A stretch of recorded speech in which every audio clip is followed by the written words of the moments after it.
Vous allez donc voir ou revoir ou découvrir Sans mobile apparent de Philippe Labro. Alors, Sans mobile apparent, c'est le deuxième film de Philippe Labro, réalisé en 1972.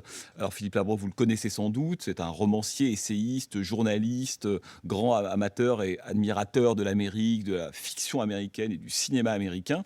Et Philippe Labro décide à la fin des années 60 de rajouter une corde à son arc, on pourrait dire, et de réaliser son premier film. Ça sera Tout peut arriver, un film produit à l'époque par Maggie Baudard, qui lui propose de faire comme ça son premier film. Il est très très content, il adore le cinéma, c'est un grand amateur notamment du cinéma américain et du film noir. Il va faire une sorte de film assez libre, une sorte de film presque post-nouvelle vague, dans laquelle il raconte une histoire qui lui ressemble terriblement, l'histoire d'un journaliste qui revient des États-Unis et qui fait une sorte de petit road movie en France. Alors c'est un film très libre, qui ne rencontre pas un succès très important, ce qui ennuie un peu Philippe Labro, qui lui aimerait bien pouvoir toucher un plus grand public, parce que ce sont ses idoles, et notamment dans le cinéma français de l'époque, on est à la fin des années 60, début des années 70, le polar, ce qu'on appelle le cinéma du milieu en France se porte très très bien. Il y a des gens comme Alain Corneau, comme José Giovanni, comme Jacques Deray, et puis le maître de tous, qui est Jean-Pierre Melville, qui va connaître Labro, avec lequel il aura une relation d'intimité importante.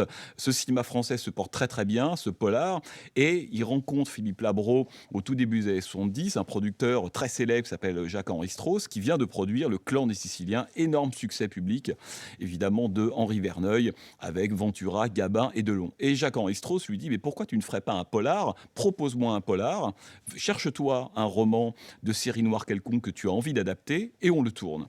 Et c'est là que Labro commence à chercher, à lire des séries noires, et tombe sur une série noire de Ed McBain, qui est signé sous le pseudonyme de Evan Hunter à l'époque, 10 to 1. Il décide de l'adapter. C'est une sorte de thriller criminel qui se passe en Californie et qui raconte comment, en quelques jours, une ville en fait est soumise à une sorte de serial killer qui tue différentes personnes, a priori sans mobile apparent, d'où le titre du film de Labro. Et donc, Labro va tout simplement adapter ce roman et transposer l'action de la Californie à la côte niçoise.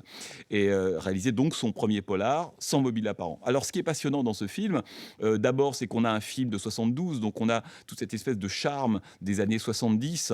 Là, le film se passe à Nice, on a un casting extrêmement étrange et disparate. On croise aussi bien Sacha Distel, qui joue presque son propre rôle dans le film.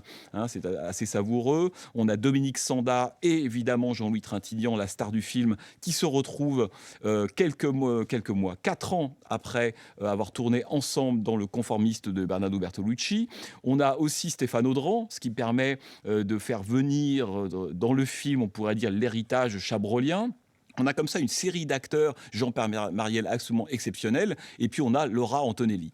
Et il faut dire que ce qui est passionnant à mon avis dans ce film, c'est qu'on a en fait une sorte de rencontre ou de carrefour de plusieurs influences de l'époque. On a à la fois un pur polar français dans la grande tradition du cinéma français, du polar français des années 70. Là, on pense à Jacques Deray, à Corneau et à Melville par moment, et on sent que Labro commence à travailler son influence avec Melville. Mais on a aussi, on pourrait dire, une influence qui vient de Dirty Harry. Il faut rappeler qu'à l'époque, le polar est complètement sous influence de ce film réalisé, L'inspecteur Harry, par Don Siegel en 71. Et l'inspecteur que joue Jean-Louis Trintignant, l'inspecteur Carella, doit d'une certaine façon aussi au personnage d'Harry Callahan dans le film de Don Siegel. Et on a aussi une influence européenne qui est celle du giallo, cette espèce de thriller transalpin qui, au même moment en Italie, se développe terriblement. Et la présence de Laura Antonelli n'y est pas pour rien. Donc cette espèce de... Finalement, on a un film buvard qui est absolument passionnant puisqu'il témoigne parfaitement de ce qu'est à la fois le cinéma européen et américain de l'époque. Alors, une dernière chose, le film a donc été tourné à Nice. Le Negresco joue un rôle important dans le film, assez rapidement, hein, quelques dizaines de jours de tournage. Et à mon avis, ce qui fait la valeur de ce prix, c'est qu'on sent que Philippe Labro, en fait, est très intéressé par la question, évidemment, du polar, de l'enquête, mais tente, un peu comme une sorte de premier film avec lequel il espère avoir un peu de succès, de conjuguer toutes les influences qu'il a en lui. Et il y a même, me semble-t-il, vous le verrez, vous le découvrirez, vous ne serez peut-être pas d'accord avec moi, une référence à l'affaire JFK, qui a évidemment secoué les États-Unis. Et il faut rappeler qu'à l'époque, Philippe Labro s'était rendu à Dallas le lendemain de l'assassinat de JFK et avait rencontré Jack Ruby. Il était à l'époque journaliste, il travaillait pour 5 colonnes à la une. Et l'assassinat de JFK a beaucoup marqué Philippe Labro, au point qu'il en fera même un livre quelques années plus tard. Et on sent évidemment dans ce film une petite référence aussi à l'affaire JFK. Donc voilà, bonne projection.